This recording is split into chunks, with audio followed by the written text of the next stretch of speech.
안녕하십니까. 지금 강남 토목건축학원에서 토목구조기술사 강의를 맡게 된 선민호라고 합니다. 정말 반갑고요. 그 다음에 본 강의에 앞서서 제가 오늘은 저희 강의를 어떻게 제가 여러분들과 같이 호흡을 맞추고 갈지에 대해서 전반적인 개요하고, 그 다음에 사실은 저도 여러분들과 같은 토목구조기술사의 시험을 열심히 이제 공부를 해서 이제 돼가지고 현재까지도 토목구조기술사로서 활동을 하고 있습니다. 그러니까 제가 하고 싶은 얘기는 저도 여러분들 같이 수험생의 시절이 있었고요. 그 다음에 또한 직장인으로서의 그 공부와 업무를 병행할 때 참 어려움도 있었고, 중간에 포기하고 싶었던 생각도 있었고요. 여하튼 그런 생각들을 오늘 제가 겪어왔던 것들을 얘기를 하면서 여러분들하고 저하고 공감대를 형성한 다음에 저희 강의가 앞으로 수험생들 입장하고, 또한 이제 저희들의 토목구조 기술사로서 업무와 공부와 병행을 할 때 이게 뛸래야 뛸 수 없거든요. 같이 할 때 요런 포인트들은 실제로 업무에도 반영이 되고, 또 업무하는 것도 사실은 나름대로의 기술자들이 이제 공부하는 시간이거든요. 그런 것들을 접목하는 방법, 여러 가지 제 경험과 여러 가지 제가 느꼈던 것들을 같이 얘기하면서 여러분들과 같이 공감을 하고 싶고요. 그러면서 때로는 고민도 같이 하면서, 사실은 저도 완벽하지 않습니다. 저도 모르는 부분이 아직도 있고요. 그래서 그런 것들을 같이 여러분들하고 고민하고 싶고, 그런 방향으로 저희 강의를 진행을 하겠습니다. 지금 오늘은 첫 강의인데 약간 좀 서먹서먹하지만 여러분들도 저에 대해서 서서히 익숙해지고, 저도 이제 이 강의하는 게 익숙해지다 보면은 좀 더 재밌고, 그 다음에 중간중간에 저도 잠깐 제가 경험했던 것들을 얘기를 좀 해가면서 하는 게 더 좋을 것 같고요. 사실은 그 구조라는 게 어떻게 보면 되게 뭐라 그럴까요? 지겹고 어떻게 보면은 별로 재미없어요. 근데 사실은 구조가 정말로 이 세상에서 구조 엔지니어가 정말 필요로 하고, 저희들이 그만큼 어려운 거라든가 이해를 하기 위해서 많은 노력과, 그 다음에 그 공부만 한다는 게 되는 게 아니고 실제 업무의 경험이 필요하거든요. 이제 그러한 것들이 이제 융합이 돼서 진짜로 사회 발전에 기여하는 기술자가 되는 게 제가 바라는 기술자고요. 그런 와중에 토목구조 기술사라는 어떤 자격증은 제가 그동안 열심히 일을 했다라고 하는 최소한의 예의에 최소한의 예의라고 생각을 해서 저도 구조 기술사를 이왕에 업무도 열심히 하고 공부도 하는 바에 하려면은 이제 구조 기술사를 따는 게 낫겠다 싶어서 시작했습니다. 그래서 오늘 강의의 제목은 강의 계획 및 구조역학 전반 개요라고 하고요. 아까 서두에도 얘기했지만 저도 여러분들과 같은 수험생의 입장에서 있다가 여기까지 자리를 서게 됐는데요. 사실 어저께 오늘 무슨 얘기를 하고 이제 본 강의 앞서서 인트로 할 때 어떤 얘기를 해야만 여러분들이 저거 괜찮을 것 같은데 하는 어떤 그 궁금증과, 또 저를 믿고 같이 한번 노력을 하다 보면은 정말 구조역학 기술사, 토목구조 기술사를 딸 수도 있고, 더 나아가서는 정말 진정한 저도 아직 추구하는 바인데요, 진정한 구조 엔지니어가 되고 싶은 목표를 향해서 갈 수 있다고 생각합니다. 그래서 제가 이제 구조역학에 대해서 좀 제가 느낀 거하고 얘기를 할 건데요. 사실은 저는 학원을 안 다녔어요. 그리고 공부를 정말 꽤 오래 했어요. 그러니까는 저도 역시 대학교 때는 해맑게 그 먹고 자고 한 대학생을 했고요, 사실. 그리고 어떻게 저희 아버지하고 할아버지가 토목을 하던 관계로 어떻게 토목과에 들어가서 정말 그 해맑은 대학생 생활을 보냈고, 취업 역시 아버지의 권유로 설계사에 취업을 했습니다. 잠깐 제 소개를 간략하게 말씀드리면요. 저는 일단 71년생입니다. 그리고 혈액형은 B. 그 다음에 71년생이니까 현재 이제 한국 나이로 여기다 쓸까요? 49이 되겠고요. 그 다음에 제가 사회를 첫 발을 디딘 때가 97년도. 1년도 정확히 아직도 기억납니다. 9월 25일. 여기서 라는 KW라는 엔지니어링 업계에서 좀 유명한 회사에서 구조부의 직원이 됩니다. 그래서 여기서부터 출발을 시작했고요. 그 다음에 구조부다 보니까는 이제 도면, 뭐 수량, 계산서 여러 가지 일들을 맡게 됐습니다. 근데 이제 제가 학교 다닐 때는 공부를 별 안 했죠. 토목기사는 있었어요. 최소한의 그것도 예의라고 생각해가지고 토목기사는 좀 땄고요.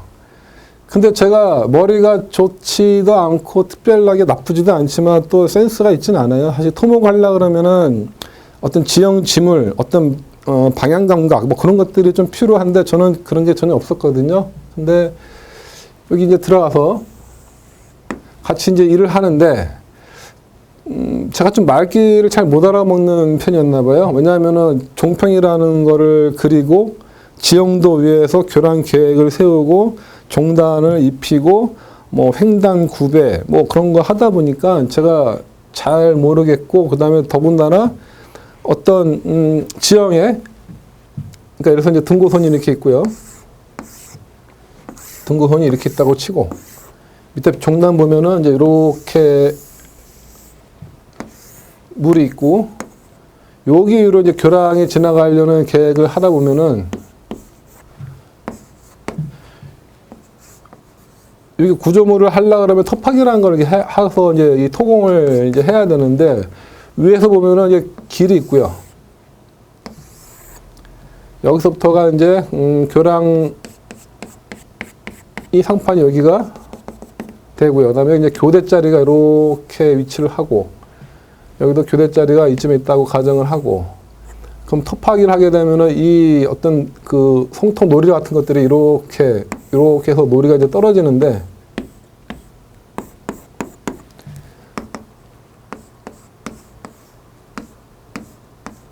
이렇게 송토가 이제 떨어지는데요. 이런 토공구하는 거에 대해서 제가 이해도가 참 나빴어요. 그래가지고 같은 직원들하고 1년차, 2년차 선배들하고 할 때 어느 순간 점점 제가 이제 말귀를 잘 못 알아먹다 보니까 제가 좀 이렇게 얘기할 때 좀 같이 얘기를 하면서 고민을 하면서 일을 해야 되는데 어느 순간 제가 무시를 당하면서 약간 외면당하는 느낌? 그 사람들은 다 마찬가지일 거예요. 저도 놀기 좋아하고 무시당하기 싫고 뭐 어떤 조직에서 제일 중요한 게 존재감인데 존재감도 있어야겠고 그래서 사실은 이런 것들은 하루아침에 이루어지는 게 아니기 때문에 이거는 어차피 일이니까 계속 해야 되고 계속 고민을 했죠. 도면도 그리고 계산도 해야 되고 앞으로 이제 해야 될 건데 학교 때 배운 것들은 머릿속에 없고 다시 이제 하나하나 정립을 해야 되고 어차피 구조부니까 구조 분야에 뭔가 알아야겠으니까 이 당시에 제가 밤에 이제 고민을 해요. 뭘 할까? 첫 번째, 다시 구조역학을 하나하나 정립을 하자. 근데 이때 저희가 앞으로는 영어를 해야 된다, 뭐를 해야 한다, 막 그런 한창 때여가지고 그래? 그러면 영어도 이제 준비를 해야겠다. 일단 크게 요 두 개를 하고 그 다음에 2학년 하는 거 그래. 이때가 제가 이제 27살 때였는데요. 그래, 40 전까지만 기술사를 따자. 어쨌든 요 목표를 세웁니다. 그래가지고 이제 구조역학하고 영어를 하려다 보니, 제가 사실 이제 대학원도 나왔기 때문에, 뭐, 대학원은 굳이 안 나와도 상관없어요. 근데 이 당시 생각은, 그래, 영어로 된 원서가 학교 다닐 때 뭔지 모르고 그냥 선배들의 사는 책들 많이 있었거든요. 근데 사실은 한글로 된 것도 잘 이해를 못 하겠는 거를 제가 영어로 된 것들은 물론 대학원 때도 안 봤어요. 어차피 그래 뭐 영어로 된 책으로 구조역학을 하자. 근데 다행히 대학원 때 선배들이 추천해준 책들이 그 당시 이제 아마존을 가면은 별 5개들의 책들이 많이 있었어요. 이제 별 5개가 제일 좋은 거잖아요. 전 세계적으로 잘 팔리고. 그러면은 세계에서 제일 좋은 책으로 영어랑 구조역학을 하면은 그 다음에 사입사까지 일을 따고 물론 13년 동안 일을 열심히 하면은 나는 월드 베스트가 되겠구나 라는 생각을 그 당시에 좀 단순하지만 했어요. 그래가지고 그거를 이제 열심히 하는데요. 뭐 여하튼요. 그래서 이제 이거를 하는데 구조역학에서 이제 뭐 같이 봐요. 시블러 책도 보고 뭐 동력학원 초프라 책도 보고 파츠 책도 보고 막 보는데 사실은 한글로 된 책도 봐야죠. 그래가지고 한글로 된 책은 뭐 신현묵 목 교수님인가요? 헷갈리지는데 하여튼 그다음에 인하대학교 양창현 교수님 유명하신 분이시고 저도 지금 그분의 구조역학 책을 제일 좋아합니다. 그 같이 병행을 해요. 그래가지고 이거를 틈틈이 공부를 하는데 직장에서 아침에 제가 사실은 좀 아침 일찍 일어나가지고 좀 아침에 처음에는 이제 7시에 도착을 했지만 점점 하다 보니까는 아침 시간이 좀 활용하는 게 더 좋아서 사실은 이제 아침 6시에 도착을 해요. 그래가지고 8시 반까지 책을 보고 근데 근무를 합니다. 그 다음에 점심시간 때 다시 한 50분간 책을 봐요. 뭐 일을 해야 되니까 근무 시간에 일을 해야죠. 근무시 일하고 그 다음에 저희 때 야근이 좀 많았으니 야근을 하게 되면 야근도 하고 아니면 간만에 이제 야근을 안 하게 되면은 저희 또 팀들이 뭐 당구도 치고 직장 생활할 때 뭐 맥주도 마시고 근데 저도 이제 노는 거 좋아하고 남들 어울리고 싶어 하니까는 이런 거 다 하고요. 그리고 야근도 안 하고 뭐도 안 하면 집에서 이제 집사람이 애들하고 놀아줘야 된다 뭐 해서 부르잖아요. 그래서 사실은 아침에 팁이지만 아침에 제가 밤에 12시에 집에 들어가든 1시에 들어가든 그때는 이제 주말에 일을 안 하고 주말에 이제 공부를 혼자 하게 되면은 집에서 좀 태클이 들어와요. 항상 그 모든 직장인들이 마찬가지일 거예요. 직장에서는 일을 하지만 집에 들어오면은 같이 집안일도 해야 되고 애들을 돌봐야 되고. 그래 초창기에는 집사람하고 다툼이 있었지만 생각해보니까 이제 그것도 맞는 말이고. 근데 아침에 제가 3시에 일어나든 4시에 일어나든 이거는 아무도 터치를 안 하는 거예요. 그래서 제가 이제 어떻게 이제 6시부터 8시 반까지 이제 한 10년 동안 한 2시간씩 이제 아침에 공부를 해요. 대신에 주말에는 공부 안 합니다. 집사람하고 싸우기 싫고 또 집사람 말 따라 우리 애들한테도 같이 놀아주는 게 필요하니까요. 하여튼 그래서 공부를 하는데 요거를 틈틈이 이때 주로 이때 봤죠. 이때 보는데 1년이 걸려요. 그리고 구조역학을 봤으니까 그래 재료역학도 한번 다시 보자. 왜 재료역학이 이제 PSC나 RC의 근간이 되고 하는 거니까. 근데 이것도 또 1년이 걸려요. 정독을 하는데. 근데 문제는 이게 혼자 틈틈이 1년 1년씩 해본들 이게 딱 뒤돌아서면 머릿속에 있느냐? 아니죠. 웬만큼 했어? 웬만큼 했어? 기술사 한번 기출문제를 볼까? 딱 보는데 그냥 기출문제, 계산문제 한번 풀라 그러는데 그냥 아무런 감흥이 없어요. 어떻게 접근을 해야 되는지. 사실 그거는 공부가 아니죠. 단순히 이제 그때그때 1년 할 때 뭐 내용 숙지하고 예제 풀고 이게 이렇게 푸는 거구나? 단순히 이제 외웠던 거죠. 이해는 안 되고. 그러니 이거 1년 해본들 다시 뒤돌아서면 까먹게 되더라고요. 그래서 이게 공부가 이게 참 어렵고, 그래서 학원을 다닐까 말까 고민도 했는데, 또 사실은 또 학원 또 다니기도 좀 그렇고, 그냥 2학년 공부하는 거 열심히 하다 보면은 되겠지라는 생각에, 중간에 좀 2, 3년 하다가 중간에 학원 다니기는 조금 억울한 면이 있더라고요. 그리고 참 그럴 바에는 처음부터 다니지 왜 3년 동안, 3, 4년 동안 시간을 보내려면 다닐까? 사실 또 그러기 또 싫어가지고. 이제 그러다 나중에 이제 계속 반복되죠. 이제 그러다가 이제 내진 설계를 지금은 아닌데 예전에는 내진 설계를 설계사가 다 했었어요.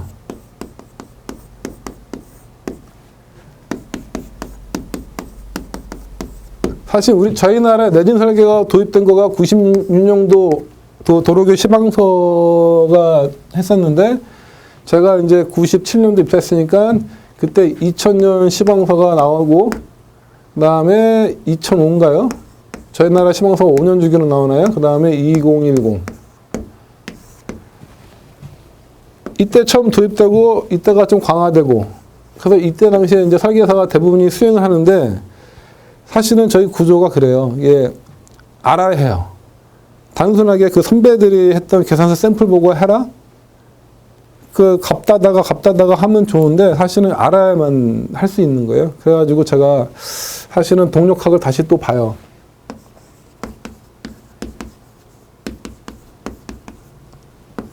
근데 사실은 그 전에 제가 나름대로 구조학학, 재료학을 세계에서 제일 좋다는 책으로 했기 때문에 나름 이제 동력학도 그냥 보면 되겠지.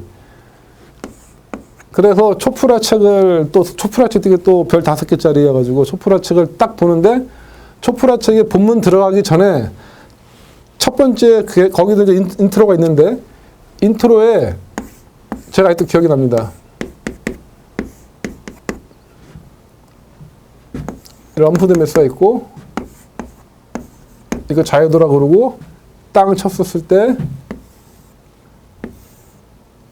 어떤 변형도가 나오고, 이거에 대해서 요 강성과 요 강성, 요거는 이제 강체라고, 리지드 바디 강체라고 봤었을 때 요 변이에 대한 강성이 얼마냐? 그러면 이게 수평 변이에 대한 흉강성이니까는 L 상승분의 3 이하인가요? 근데 하나, 두 개, 그리고 곱하기 2EA가 이 수평 변이에 대한 강성, 이게 K가 되는 거죠, K. 그 이 변이니까는 D. 결국 F. 이걸로 푸는데, 도저히 이해가 가지도 않고, 여기까지 오기까지 어떤 미방에 관한 어떤, mx2도 플러스 cx1도 플러스 kx는 어떤 외력에 대한 거. 보이시나요? 어떤 외력. 이게 미방인데, 이 미방을 풀려고 그러면은 제너럴 솔루션이 있고 파티큘러 솔루션이 있고, 그 솔루션은 제너럴 솔루션과 파티큘러 솔루션 합이다라고 막 나오는데, 이 말을 도저히 제가 이해를 못하고는 넘어갈 수가 없어서 결국은 다시 이거 다 때려치고 다시 공업 수학으로 가요.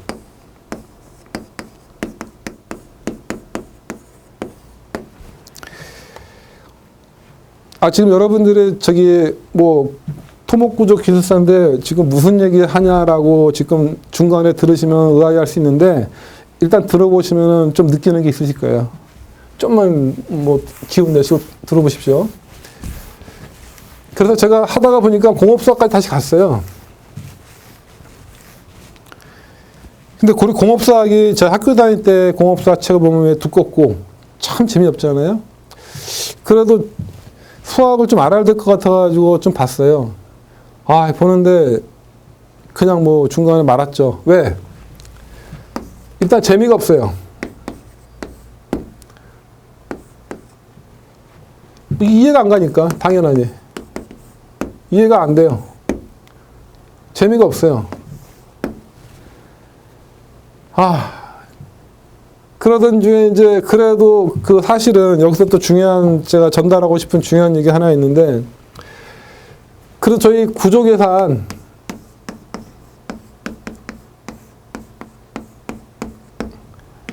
엔지니어가 알아야만 하는데, 이거를 모른다고 선배들이 한 샘플 카피 하다가 계속 이제 뭐 쓰잖아요. 오류가 나면 당장에 구조물이 붕괴가 되고,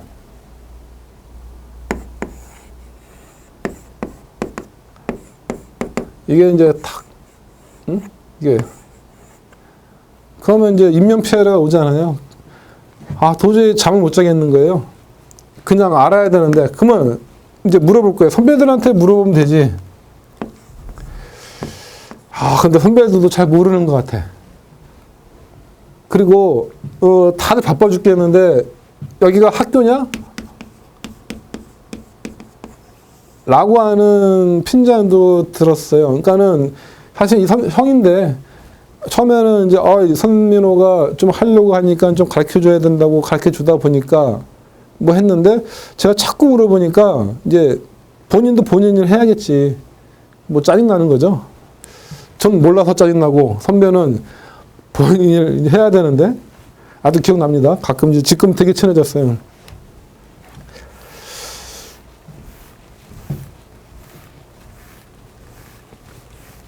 이제 그래가지고 찾다가 재밌는 공업사학을 어떻게 좀 재밌게 하려고 보니까 만화로 된 공업사학 책이 있었어요.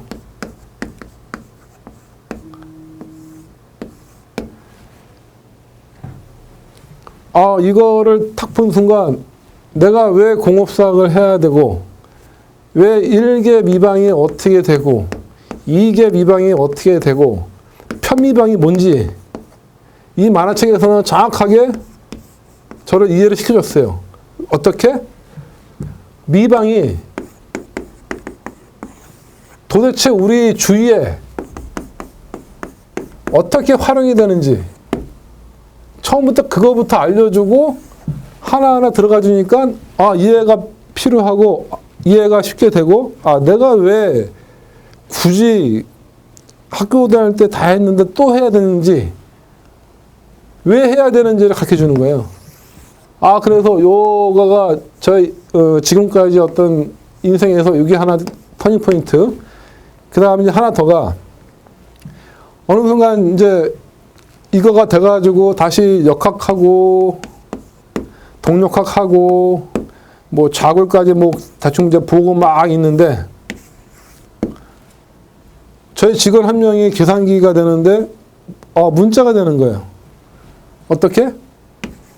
x 플러스 y 제곱을 땅 치니까 이게 x 제곱 플러스 2xy 플러스 y라는 것도 풀어도 주고, 이거는 뭐 제로 뭐 해가지고 하면은 x는 얼마, y는 얼마까지 딱 문자가 되는 계산기가 탁 나왔어요.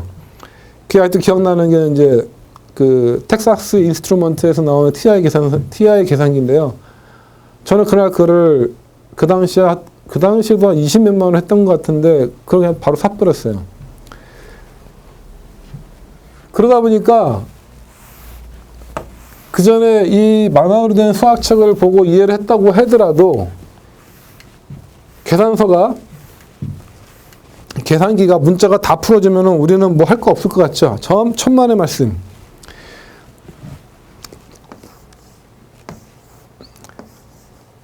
계산기 인풋 창에다가 내가 예를 들어서 x제곱 플러스 2xy y는 제로라는 식을 여기서 뭘로 미분을 해라? x로 미분을 하고 그때의 조건이 초기 조건이 얼마 해서 오퍼레이팅 하게 돼 있어요.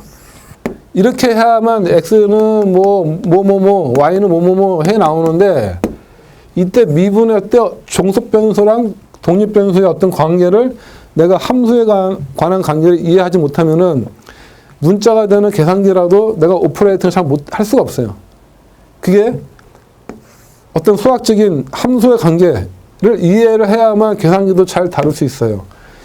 이걸 하다 보니까 이제 수학적인 제가 정말 머리가 좋지 않고 감각이 이렇게 좋지 않은데 여하튼 이걸 하다 보니까 이제서부터 정말 역학이 재밌어지고 항상 고민하게 되고 나름대로 어떤 문제를 접했을 때 꼭 그 문제가 뿐만 아니고 실무를 했었을 때 좀 이따가 이제 실무에 가는 것도 좀 설명을 해드릴 건데요.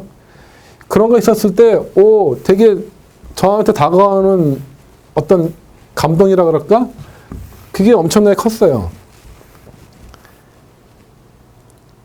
그래서 그때부터 매일매일 틈나는 대로 아까 아침 6시, 8시 요 2시간은 진짜 저도 또 놀기도 좋아 술도 좋아하는데 여하튼 새벽에는 무조건 언제부터? 월요일부터 금까지. 왜 토요일날하고 일요일날은 저도 쉬어야 되지만 뭐 다 마찬가지일 거 아니에요. 저기 뭐 본가 행사, 처갓집 행사, 전 딸이 둘이 있는데 딸내미 무슨 뭐 입학식, 졸업식, 무슨 행사 가야죠. 토요일 일요일은 그냥 포기. 처음에는 도서관 가는데 집사람이 처음에는 봐주다가 시험에 계속 떨어지고 하다 보니까 나중에는 저한테 컴플레인을 거는데 저도 이제 뭐 집사람한테는 토목구조 기술사가 결국 나 혼자 잘 먹고 잘 살려고 하는 거냐? 다 우리가 잘 먹고 잘 살기 죄송합니다. 그거는 불멸의 남자하고 여자하고 어떤 것 같아요. 이거 적고요. 그래서 제가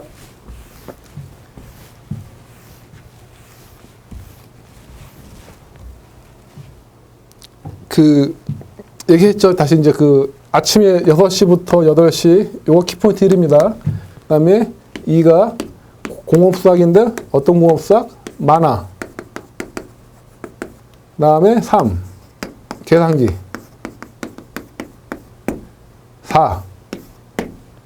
4는 정말 재밌어야 돼요.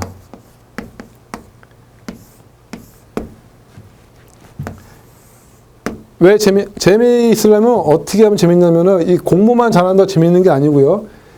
이런 걸 바탕으로 제가 실무에 적용을 해요.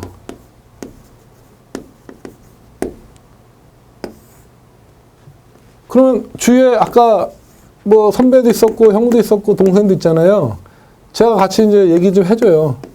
저는 암만 제가 바빠도 물어보면 절대로 제가 그 전에 좀 이렇게 했던 게 있기 때문에 선배, 후배들 오면 절대로 저는 다 가르쳐줘요.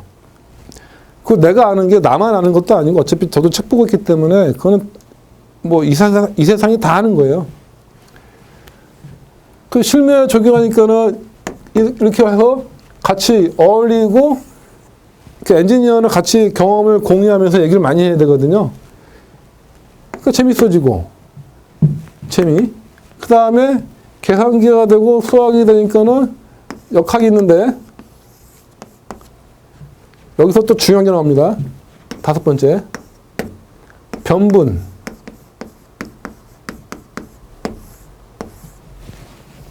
역학이 구조역학, 재료역학, 응용역학, 동역학, 나중에 동수역학도 있어요. 동수역학이 제일 어려운데 그 다음에 좌굴 안정론,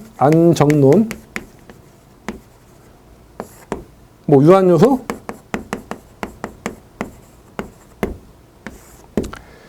이것들이 대학원을 가서 나는 이걸 배웠어. 그거 절대 아니에요. 저는 대학원 나왔지만 졸업하고 나서 아무것도 몰랐어요. 똑같아요. 다 똑같고요. 이거가 포텐셜 에너지는 내부 에너지와 외부 에너지와 같다라는 이 식으로 다 풀립니다. 왜? 어떻게?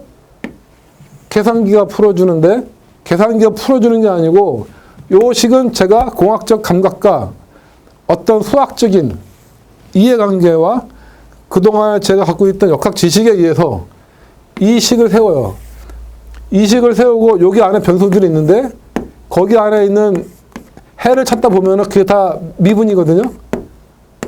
그러니까 공학자가, 내가 수학자도 아니고 공학자가 내 경험과 그 다음에 설계 기준에 입각해서 그 다음에 주어진 조건, 설계 조건에 만족하는 어떤 조건 하에 물론 문제도 조건이 있겠죠.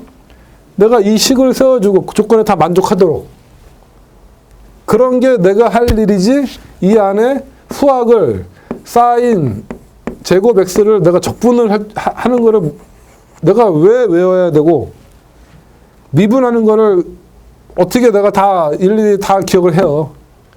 이거는 저는 수학자가 아니기 때문에 수학적인 판단과 경험과 주어진 조건에 만족하는 식을 세우면은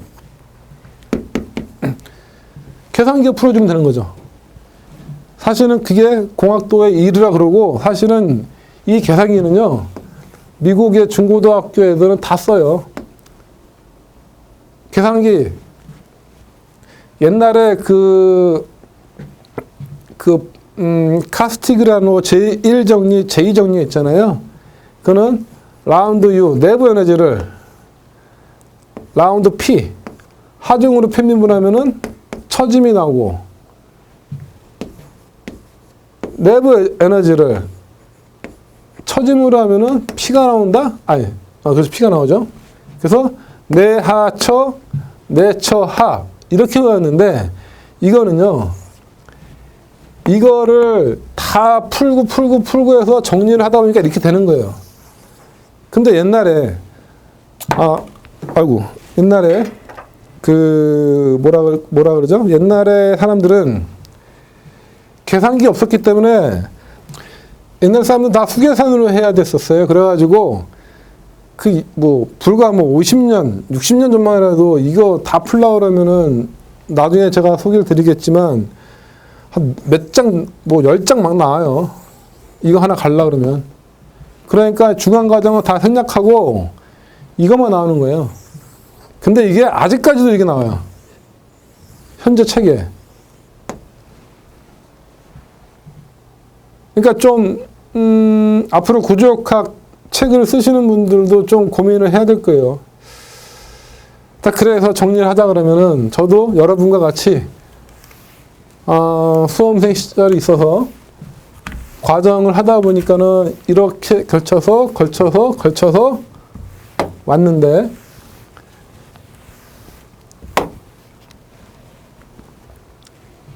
저는 아직 들어가지도 못했는데 저는 미리 다 말씀드릴게요. 모든 역학, 구조역학이 가장 기본이고요. 가장 기본이 가장 중요하고 가장 기본이 흔들리지 않고 탄탄해야만 나중에 흔들림이 없습니다. 저희 본 강의는 아직 PSC나 RC 그런 것들은 일단 빠져 있어요. 지금 그게 중요한 게 아니고 가장 기본적인 구조역학에 대해서만 먼저 기본이 탄탄해야 되니까 갈 때 저는 F 이꼴 KD F 이꼴 MA 그 다음에 포텐셜 이꼴 내부 에너지 외부 에너지 딱 요 세 개식으로 모든 구조역학 문제를 다 이 바운더리 안에서 다 풀 수 있게끔 여러분들을 제가 같이 도와드릴 겁니다. 이거 좀 설명하겠지만 저는 그동안에 정력학, 동력학, 응용력학, 동수역학, 자골안정론, 매트릭스 또 뭐 있을까요? 무슨 역학이 머리가 이거 따로 했었는데 이거야 이거 하나. 그래서 좀 이따 소개를 해드릴 건데 모든 문제를 저는 에너지법하고 F 이고 KD 그 다음에 F 이고 MA로 모든 문제를 다 풀 겁니다. 하나하나씩. 이건 동력학 문제는 이거 풀 거고요. 그 다음에 정력학은 부정정 구조든 정정 구조든 이거하고 해서 다 풀 겁니다. 그래서 여러분들한테 이제 저희 출판사 사장님한테 동의를 얻었는데요. 저희 교재가 기본적으로 이제 배포가 되겠지만, 제가 2010년도에 고소억학이라고 한 책을 낸 적이 있습니다. 이거 지금 절판됐는데, 요거를 제가 PDF로 배포를 해 드릴 거고요. 그 다음에 제가 사실은 2005년도죠. 디자인 브릿지라고 하는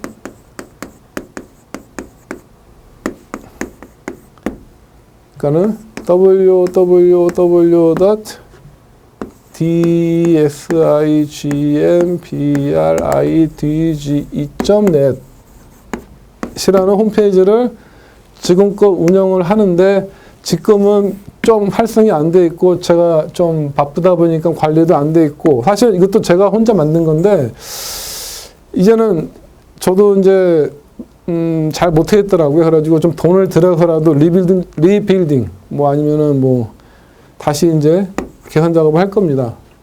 여기에 보면은 이 책이 없던 그동안에 저도 이제 선배들도 있고 저도 있던 어떤 자료들이 고민했던 자료들이 다 공유가 되니까요. 앞으로 요 자료와 함께 토목구조 기술사의 강의를 하려고 합니다. 지금까지가 뭐 제가 지내왔던 얘기를 잠깐 드렸는데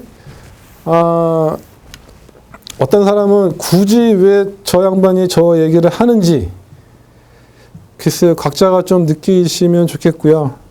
저도 올해 23년 차 직장인인데 직장인이라는 거는 뭐 토목에 연이 있으면은 직장인으로서 토목 관련 업을 할 거잖아요. 그러다 보면은 정말 사실 남자는 존재감인데 직장에서의 존재감, 가정에서의 존재감, 그 다음에 또 이런 이제 나이가 들다 보면 어떤 그 모임이라든가 어떤 휴먼 네트워크에서의 존재감, 그것들이 가장 중요한 것 같아요. 그러려면은 직장에서는 기본적으로 구조에 관한 거는 아무기가 그래도 뭐 전산 프로그램도 잘 쓰고 뭐 그런 어떤 그 존재감, 집에서는 뭐 애들도 아빠 좋아하고 집사람도 남편 고생했네 인정, 뭐 그런 존재감. 또 본가에 가면은 우리 어머니 아버지 또 장인 장모님 어떤 존재감이기 때문에 그런 것들에 대해서는 최소한도로 구조기술사를 따는 거가 최소한 예인 것 같고요. 저도 그러려고 준비를 했고 결국은 땄고 결국 여기까지 왔어요. 근데 또 마지막 하나 퀘스천. 여러분들은 지금까지 요거 하나만 가지고에 대한 어떤 얘기를 들었는데 결국은 왜 토목 구조 기술사가 되려고 하십니까?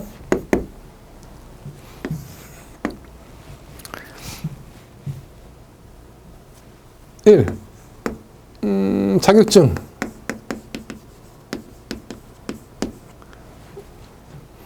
뭐 설계사 있을 때는 뭐 PM 뭐 도장 찍고 뭐 연봉이 올라가고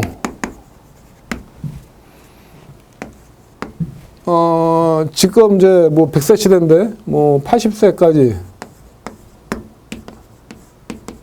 보장하고 3. 뭐 시공사든 어디든 이게 정말 현장에도 필요하니까 뭐 직장 생활을 오래 간다?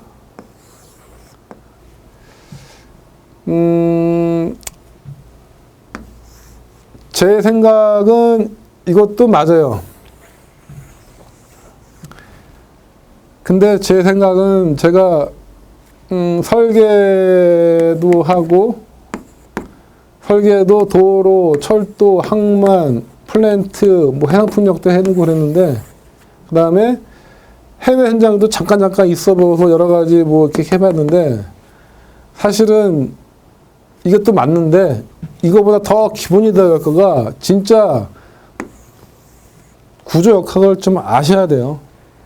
구조역학을 아는 사람과 모르는 사람과 차이는 있고 진짜 자격증만 따잖아요. 어쨌든 그 시험 뭐 자격 시험이니까 그러니까 시험을 위한 공부를 해서 딸 수 있어요. 그런 분들은 뭐 몇 년만 아니지 뭐 불과 한 달만 지나도 다 까먹어요.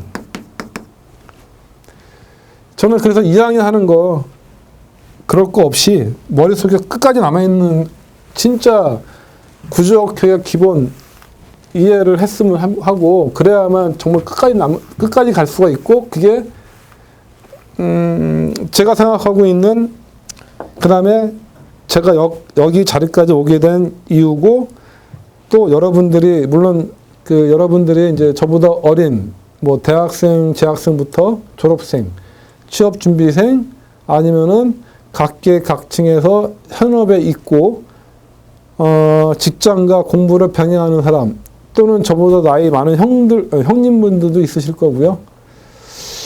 하여튼간 토목구조 기술사라는 아이템으로 같이 모였는데 진짜 제가 정성을 다할 테니까요.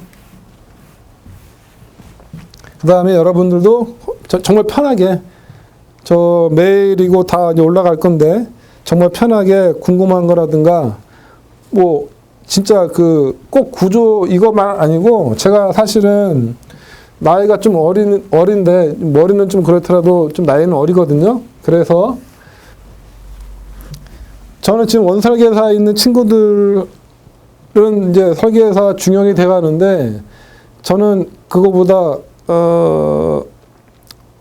여러 가지 경험을 더 쌓고 싶어서 여러 가지 경험을 했으니까 그런 것들을 같이 쉐어를 하면은 되게 좋을 것 같으니까 정말 부담 갖지 마시고 그 다음에 저를 믿으시고 그러면 정말 구조역학에 관한 하는 진짜 고수가 될 수 있고 월드 베스트가 될 수 있을 거예요. 저를 믿고 한번 같이 가시면 저도 최선을 다해서 한번 해보겠습니다. 말이 길어졌는데 정말 이제 이거 방향에 대해서 먼저 빨리 넘어가죠. 설명드리겠습니다.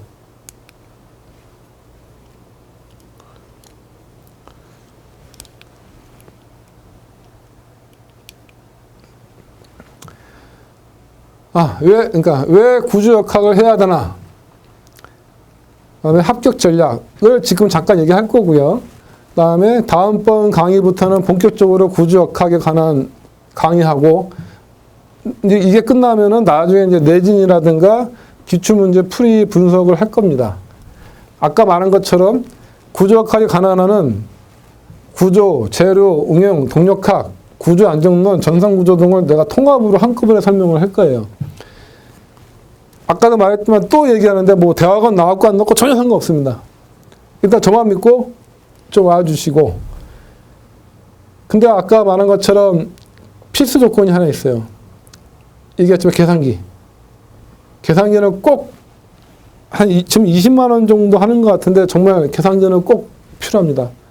이게 우리나라도 이제 어쩔 수 없어요. 우리나라도 이제 건축구조, 토목구조 다 합쳐지고 우리나라가 설계 기준이 한계로 갔잖아요. 이게 왜 갔냐면은 글로벌 스탠다드화가 이거니까 간 거예요. 계산기 다 쓰십시오. 사세요. 왜 구조역학을 해야 되나? 진짜 아까도 저 설명했지만 알아야지 해먹는데 모르고 그냥 하려니 이게 걱정이 되는 거예요. 이게 정말 우리 아버지 어머니가 교량으로 가다가 사고 날 수도 있고요. 뭐 그런 거잖아요. 그런 다음에 이걸 하려고 그러면은 이렇게 전문 공부도 해야 되고 경험도 있는 사람이 책임 기술자가 돼서 책임을 져야죠. 그 설계도 검토도 해야 되고. 저는 그래서 구조역학 하는 이유가 사회복지 및 국민의 안전 확보를 뭐 제가 담당하고 있다고 저는 자부하고 있습니다. 의사는 저는 이제 설계부터 하면 창조부터 안전진단 하면은 이제 보수보강 하면은 이제 의사가 치료하는 것처럼 할 수 있는데 토목은 창조부터 치료까지 하는 그다음에 개개인만을 위한 게 아니고 공공을 위한 거예요. 정말 자부심을 가지셔도 되고 또 하나 지금 당장 그 토목 우리 후배들이 뭐 저보다 후배들이 한 10년 사이가 공백이 생겼어요. 왜? 너무 힘드니까. 저도 힘들었을 때가 있었으니까. 공백이 생기다 보니까 지금은 정말 인원이 없어요. 이게 이제 사회적 문제가 좀 있으면 될 것 같은데, 그런데 다행히도 이거 해야 돼요. 그 기술자가 남들이 가끔 얘기하는데 컴퓨터가 다 해준다? 아, 천만의 말씀. 기술자가 합니다. 그래서 여러분들 뭐 예를 들어 저보다 10년, 15년 후배들은 정말로 기술자로서 대우를 받으면서 일하실 수 있을 거 그날이 꼭 올 거고요. 그 중에서 구조하는 분은 더 대우를 받을 거라고 저는 장담합니다. 진짜로 믿고 정말 재밌게 같이 한번 해보시면 좋을 겁니다. 그래서 이렇게 한번 설명을 드릴 거고요.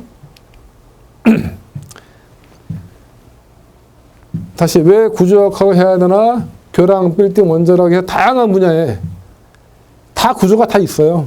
그리고 다양한 분야에 구조가 책임 기술자가 있어야 되고, 아까 저 잠깐 얘기했지만 제가 이제 교량도 했지만 항만도 했고 플랜트도 했고 풍력도 했습니다. 자동차도 구조 기술사의 어떤 그 역할이 되게 필요해요. 진짜 다 필요한 분야입니다. 그래서 아주 잘 저는 아직도 후회는 안 하고요. 제가 구조했던 거에 대해서. 근데 어쨌든 시험이니까 시험은 시험일 거에 대한 준비도 해야 되고 이왕에 공부할 거 좀 넓게 하는 것도 되게 중요하지만 그래도 시험이에요. 저도 한 시험을 10년 봤는데 중간에 회사를 관두고 시험에만 몰두할까? 뭐 여러 가지 뭐 생각도 했었었는데 역시 혹시라도 지금 저처럼 관두고 공부하시려고 막 고민하시는 분들 관두지 마세요. 회사 관두시는 거 아니에요. 근데 이미 관두셨다 그러면은 진짜 열심히 하시고요. 근데 관둘까 말까 고민하시는 분들은 회사 생활 하면서 해야 돼요. 그래서 여하튼 시험이니까 전략이 있어야 필요하고요. 그래서 기출문제 분석과 교시별 전략과 계산기 선택이 있는데 뭐 용어 설명의 문제가 1교시에 아까 나중에 보여드리겠지만 1교시는 보통 13문제 용어 설명 나오죠. 그 다음에 이거는 뭐냐면은 13개, 4개 문제를 처음부터 막 푸는 게 아니고 전체를 하나하나 좀 의미를 되새기면서 10분 정도 반드시 투자를 하고 그 다음에 각 문제마다 기억나는 것들을 노트를 달아. 1번 주저리 뭘 하세요? 2번 이렇게 있잖아요. 그러면 쭉 읽어. 읽다가 옆에다가 키워드를 써. 여기다가 내가 뭐 받침, 유지관리성, 뭐 하다가 이 문제 답을 할 때 내가 꼭 들어가야 될 키워드 옆에 써주세요. 여기다 맞춘 키워드. 그래가지고 문제를 한 10분 동안 13개 문제를 다 읽으세요. 그 키워드 기록하고 그런 다음에 나중에 옆에다가 요건 내가 아는 거 요건 다 알지도 못하고 그렇다고 모르는 것도 아니고 세모 뭐 다 치는 거예요. 그래가지고 그게가 하나 둘만 해가지고 동그라미만 10개면 대박인 거고요. 세모만 있어요. 가지고 그걸 다 추려가지고 어쨌든 10개를 쳐오면 나머지 3문제인가요? 4문제는 버려야 되잖아요.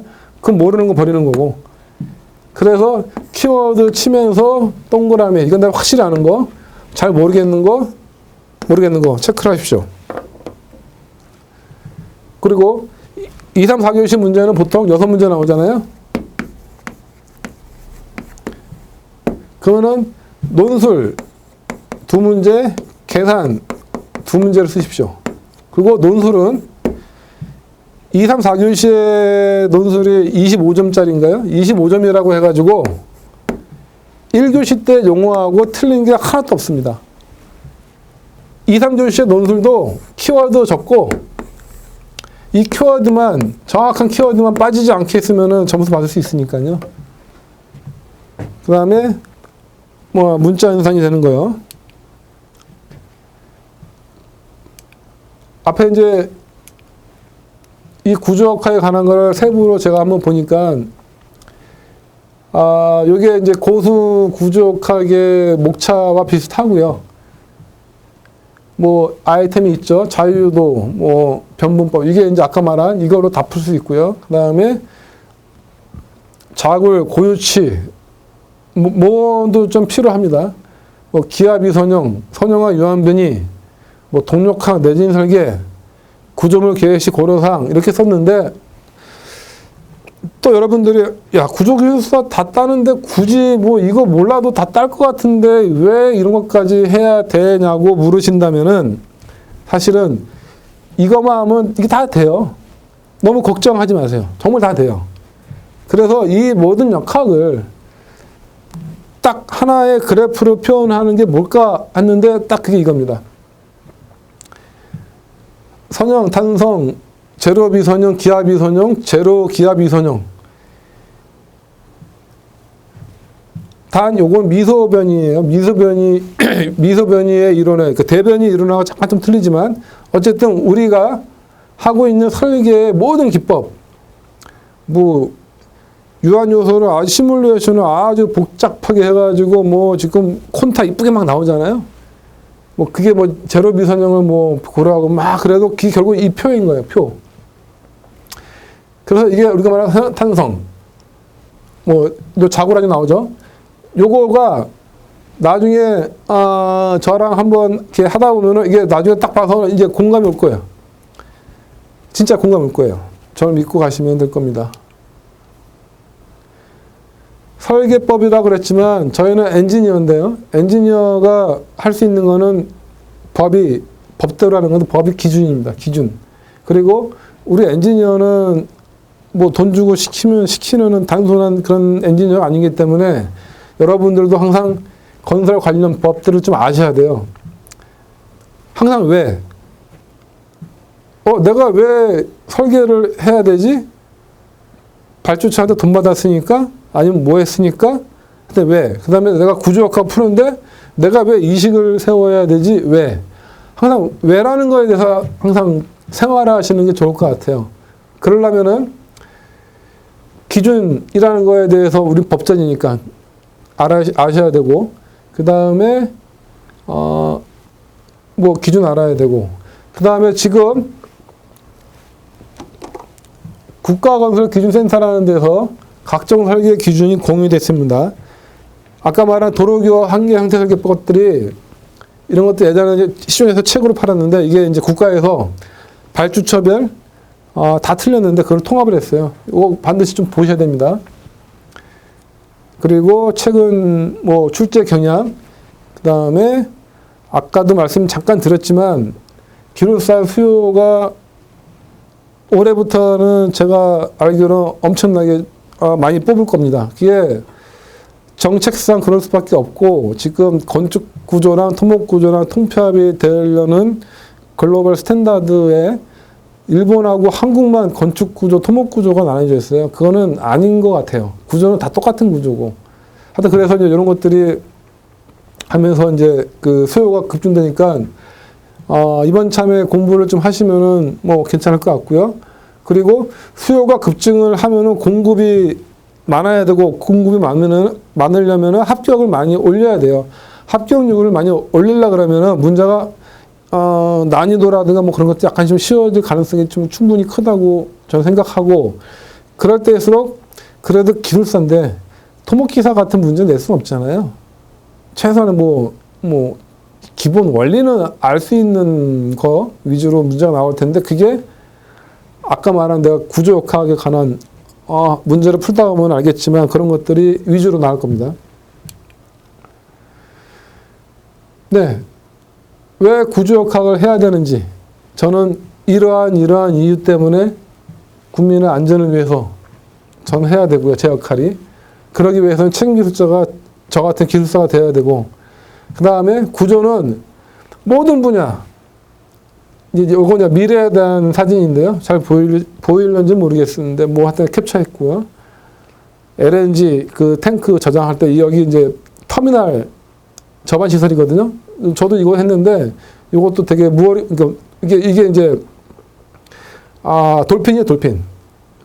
이게 무어링 돌핀, 그 다음에 이거 버스라 그러고 뭐 하는 것들이 있고, 동구조물 저도 했고, 이게 FPSO라고 하는 해상 구조물이고, 이건 풍력 구조물이고, 구조하면은 이 모든 파트에 진출할 수 있습니다. 토목구조기술사의 정의, 네이버에서 뭐 찾아봤고요. 가장 중요한 거가 실무 경험을 겸비한 전문 기술 인력을 말하는 겁니다. 그러니까 실무가 없는 기술사, 나중에 그 뭐죠? 누가 뭐 선모가 사람 잡는다는 것도 있고요. 되게 조심해야 되고 정말 실무를 자기가 맡은 업무를 정말로 열심히 하는 사람이 정말 필요합니다. 요거는 제가 2001년도인가요?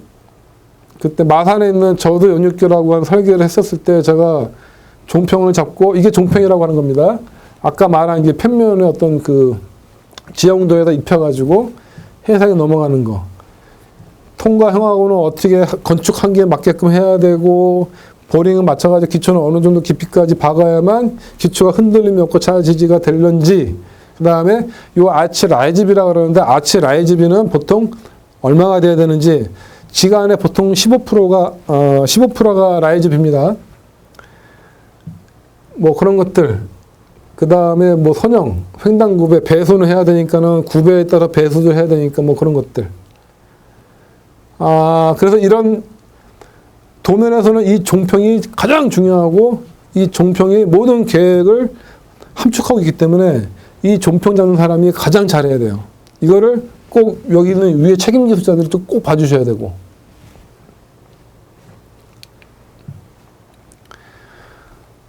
합계 전략은 아까 말씀드린 것처럼 뭐 1교시는 반드시 자반 작성을 10개를 무조건 써야 되고, 그래야지 부분 점수 받을 수 있고, 그 다음에 항상 키워드 써야 되고요. 요거는 아마 아까 이미 다 얘기했기 때문에 보시면 아실 거고요. 요건 한번 제가 118회 내가 다시 시험을 봤다.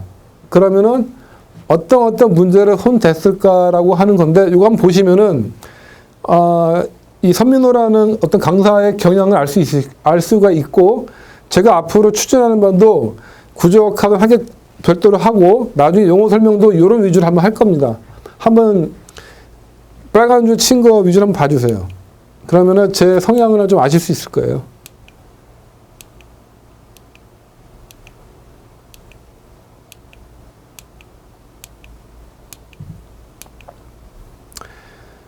그리고 계산기에 대한 것도 아까 이미 제가 좀 성질이 급해가지고요. 이미 다 얘기해서 뭐 넘어가고요.